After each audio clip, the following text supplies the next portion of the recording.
একটা নির্বাচন করলো, এরা এতই দুর্বল, এদের অবস্থা এত নাজুক যে তারা নির্বাচনটা করতে সাহস পায় না। আওয়ামী লীগকে নিষিদ্ধ করে দিয়ে, ইলেকশন করতে না দিয়ে তারা ইলেকশন করে ক্ষমতায় গেছে কেন? জনগণই শক্তি, জনগণের শক্তিতেই সবাই বলিয়ান হয়। তাহলে সেই জনগণের মুখোমুখি হতে এরা ভয় পায় কেন? কারণ তাদের অপরাধী মন। ওই বিশ্ব বাটপার ইউনূস, সে একটা ইলেকশনের নামে প্রহসন করে ক্ষমতা বসালো কাকে? গ্র্যান্ড হামলাকারী, 10টা অস্ত্র চোরাকারী, দুর্নীতিবাজ, যার বিরুদ্ধে আমেরিকার FBI সাক্ষী দিয়ে গেল। আর যে খাম্বা নামে খুব পরিচিত, একজন হচ্ছে গ্রেনেড খাম্বা তারিক, আর একজন হচ্ছে বিশ্ব বাটপার ইউনূস। এদের দুজন কারসাজি, তার সাথে হচ্ছে যুদ্ধ অপরাধী জামাত। এরা জনগণের মুখোমুখি হতে সাহস তাদের নাই, ভোটের উপর বিশ্বাস নাই, গণতন্ত্রের উপর বিশ্বাস নাই। শুধু ন্যাশনাল ইলেকশনটাই না, আজকে বারের ইলেকশনগুলিতেও তারা কিভাবে, মানে আওয়ামী লীগে বাদ দিতে হবে, তা আওয়ামী লীগের বিরুদ্ধে এত বদনাম, বিশ্বব্যাপী এত বদনাম রটালো ইউনূস, কোটি কোটি টাকা, হাজার কোটি টাকা খরচ করলো। বাংলাদেশে এত টাকা খরচ করে তারা যত, মানে যেটা বলবো, সেই কিশোর গ্যাং থেকে শুরু করে সমস্ত যত রকম ক্রিমিনালদের ব্যবহার করা, ফলস ID কার্ড, পোশাক বানিয়ে ছাত্রছাত্রী সাজানো, আবার অনেক জায়গায় ছাত্রছাত্রী সবাইকে বেশ টাকা পয়সা দিয়ে নামালো।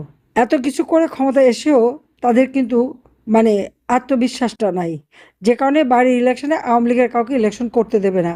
আর আওয়ামী লীগ যদি এতই খারাপ হয়, তো জনগণের কাছে আমরা পরীক্ষা দেব, যদি কোনো অপরাধ করি জনগণের কাছে আমরা ক্ষমা চাইব। কিন্তু এইরকম বাটপারদের কাছে, আর বাটপাড়া এসে এইভাবে মানুষের ভোটের অধিকার কেড়ে নেবে, কথা বলার অধিকার কেড়ে নেবে। ইউনূসের আমল থেকে এই পর্যন্ত কারো তো কোনো কথা বলার অধিকার নাই, কেউ তো কোনো মত প্রকাশ করতে পারে না। 41,000 কোটি টাকা টিকার জন্য রেখে আসলাম, কেন টিকা কেনা হয়নি? কেন এত শিশুদের হত্যা করা হলো? আজকে শুধু হামের টিকা না, আমি তো যত রকমের টিকা দিতাম, কোনো কিছু সংগ্রহ করেনি। এই শিশুগুলি অপুষ্টিতে ভুগবে, এই শিশুগুলি নানা রকম অসুখে ভুগবে, এই শিশু মৃত্যু আরও বৃদ্ধি পাবে। 415 জনের নাম বলেছে, কিন্তু সে তো হাসপাতালে যে কয়জন মারা গেছে, ঘরে পড়ে যারা মারা যাচ্ছে, যারা হাসপাতালে নেবার মতো ক্ষমতা পাচ্ছে না, তাদের হিসাবটা কে নেয়? এই হিসাবগুলি তোমাদের নিতে হবে। আমাদের আইনজীবী যারা আছে বা তাদের সাথে লোক আছে, সকল কাছে এই হিসাবটা নিতে পারে যে কোন ঘরে ঘরে কত মানুষ মারা গেল, কী হলো, সেটা জানতে হবে। এটা খুবই প্রয়োজন। মামলার তো কোনো সীমা পরিসীমা নাই।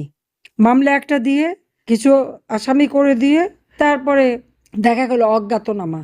তো যেটা একটা প্রস্তাব এখানে এসছে, যে কত মামলা দেওয়া হয়েছে, কতজনকে আসামি করা হয়েছে, আবার অজ্ঞাতনামা কতজন, তার একটা তালিকা বের করতে হবে, এবং এটা সোশ্যাল মিডিয়া সহ সারা বিশ্বব্যাপী দিতে হবে।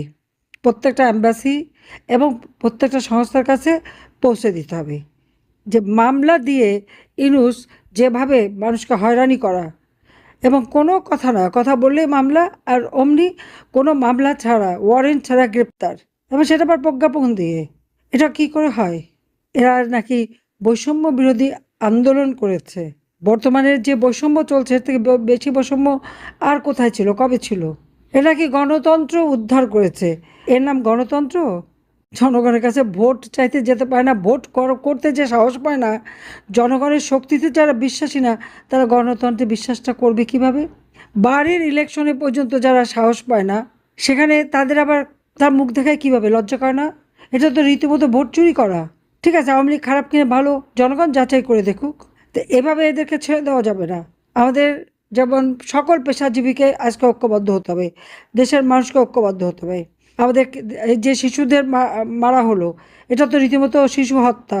শিশু হত্যার দায় ওই বাটপার ইউনূসকেও নিতে হবে, তার উপদেষ্টা ওই নূরজাহান বেগম, তাকেও নিতে হবে, তারেককেও নিতে হবে, এবং এটা তদন্ত করতে হবে যে কী কারণে তারা, মানে ইউনিসেফে বারবার ওয়ার্নিং দিল, গাভি থেকে ওয়ার্নিং আসলো, WHO থেকে ওয়ার্নিং আসলো, পাত্তাই দিল না, জবাবও দিল না।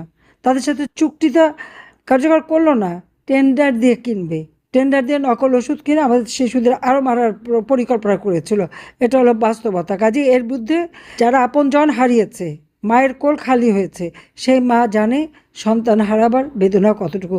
এরা ওগুলি তাদের কাছে কিছুই না।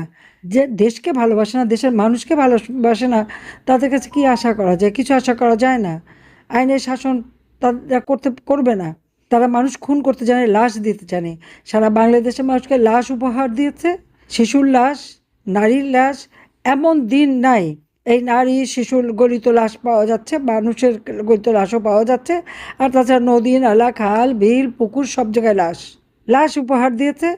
তারপরে দ্রব্যমূল্যের ঊর্ধ্বগতি, মানুষের আয় নাই, চরম কষ্টের মধ্য দিয়ে মানুষ যাচ্ছে। কাজে সবাইকে ঐক্যবদ্ধ থাকতে হবে। আমি সকলের সঙ্গে কথা বললাম, এর মধ্যে আমি দেখলাম কয়েকজনে খুব ভালো কথা বলেছে এবং বেশ যেগুলি কার্যকর জাতির জন্য, সংগঠনের জন্য, সকলের জন্য। আর কিছু আছে খালি কে কী করলো না সেই কথা নিয়ে ব্যস্ত। আমি আগেও বলছি, এবারও বলবো যে এই কে কী করলো না না করলো এটা নিয়ে আলোচনা না করে আমরা নিজে কে কতটুকু কী করতে পারলাম সেটা নিয়ে থাকাই ভালো। আর কিভাবে সংগঠনটাকে সুসংগঠিত করে মানুষ পাশে দাঁড়িয়ে মানুষের অধিকার আমরা নিশ্চিত করব, গণতন্ত্রকে সুসংহত করব, গণতন্ত্রের মধ্য দিয়ে আবার আমরা দেশের অর্থনীতি উন্নত করব।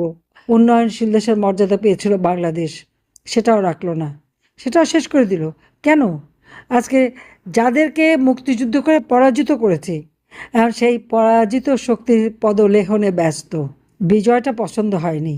আরে দেশ যদি স্বাধীন না হতো, মেজর জিয়া হিসেবেই চলে যেতে হতো। জাতির পিতা বঙ্গবন্ধু শেখ মুজিব দেশ স্বাধীন শুধু করে না, মেজর জিয়ার প্রমোশনও দিয়ে মেজর জেনারেল করেছে। বাঙালি কোনো সচিব ছিল না, কোনো পুলিশ মানে আইজিপি ছিল না, বা সেনাবাহিনীর প্রধানও ছিল না, হতে পারতো না যদি ওই জাতির পিতা বঙ্গবন্ধু শেখ মুজিব দেশটা স্বাধীন না করতো। আজকে সেই স্মৃতিগুলি মুছে ফেলে দিচ্ছে, মুক্তিযোদ্ধাদের অপমান করে। আর রাজাকার যারা 30 লক্ষ মানুষ হত্যার সঙ্গে জড়িত, লাখো মেয়েদেরকে যারা পাকিস্তানি ক্যাম্পে দিয়েছে, তাদেরকে গলায় মালা দিয়ে পার্লামেন্টে বসায়। কাজে এই পার্লামেন্ট অপবিত্র করে ফেলেছে তারা। জনগণের গণতান্ত্রিক অধিকার, ভোটের অধিকার পুনরুদ্ধার করে দেশে গণতন্ত্র প্রতিষ্ঠার মাধ্যমে অর্থনৈতিক মুক্তি আনতে হবে, রাজনৈতিক, অর্থনৈতিক, সামাজিক মুক্তি আনতে হবে। আজকে সংখ্যালঘু সম্প্রদায়, আমি সেদিন কথা বললাম সেই পাবনা ফুলজানা ইউনিয়ন, যেখানে খ্রিস্টান সম্প্রদায়ের 200 বাড়ি 2001 সালে বিএনপি তাদেরকে ভেঙে তছনছ করেছিল। এবারেও কত গির্জা, মসজিদ, মন্দির, এমনকি দরগা শরীফ ভেঙে তছনছ করেছে। এরা না ধর্মে কর্মে আছে, না কোনো কিছুতে আছে। কাজে এদের দুঃশাসন থেকে দেশকে রক্ষা করা, কারণ ইনুস গেছে কিন্তু তার যে উত্তরাধিকার তারেক সে আছে, দুজন একই জিনিস, তাদের সাথে আছে যুদ্ধাপরাধী। এই 3 গ্রুপ এক হয়ে আমাদের দেশটাকে শেষ করেছে। কাজে এটা জনমত সৃষ্টি করতে হবে, জনগণের পাশে দাঁড়াতে হবে, জনগণের কাছে যেতে হবে। কারণ আওয়ামী লীগের আর কোনো জনগণই শক্তি, আর সেই জনগণকে নিয়েই দেশকে আবার পুনরুদ্ধার করতে হবে। আইনের শাসন প্রতিষ্ঠা করব আমরা, দেশের মানুষের ভাগ্য আমরা পরিবর্তন করব ইনশাল্লাহ। সবাই ভালো থাকো, সুস্থ থাকবেন। খোদা হাফেজ। জয় বাংলা, জয় বঙ্গবন্ধু। বাংলাদেশ চিরজীবী হোক।